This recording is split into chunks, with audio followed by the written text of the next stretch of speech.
So what does post-pandemic life look? And it's really not post-pandemic. We're still faced with the pandemic. We're not faced with the global pandemic to the extent that it was, but COVID is still around.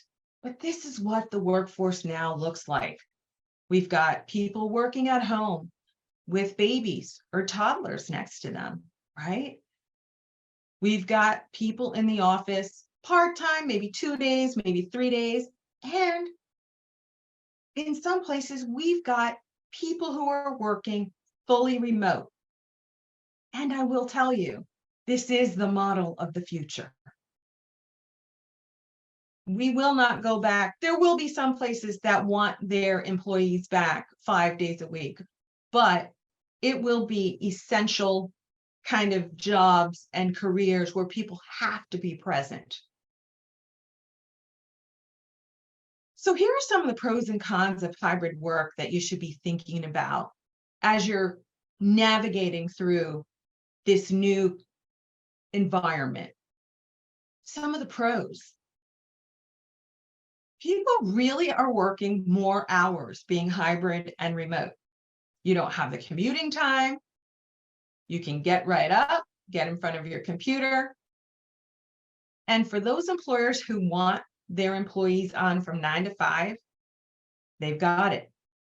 There's all kinds of software out there now that track whether or not you're online, idle, or offline.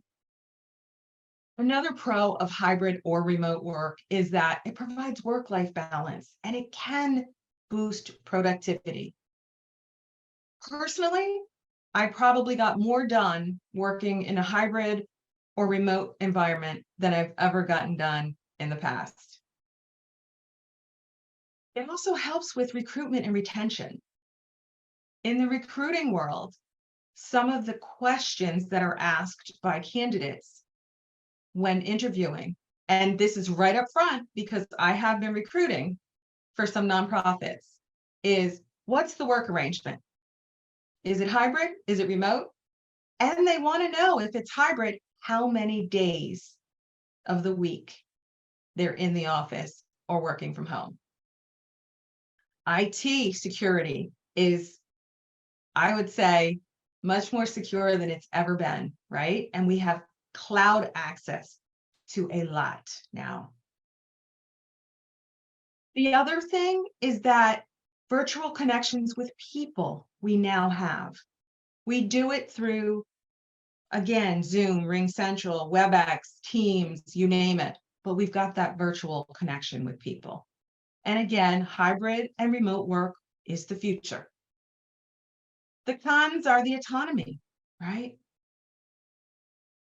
The risk of elevated stress and burnout. And we won't talk a lot about stress and burnout tonight, but it's very difficult to tell when people are going through something when they're working in a hybrid or remote work environment. You can't see through a camera what someone may be dealing with.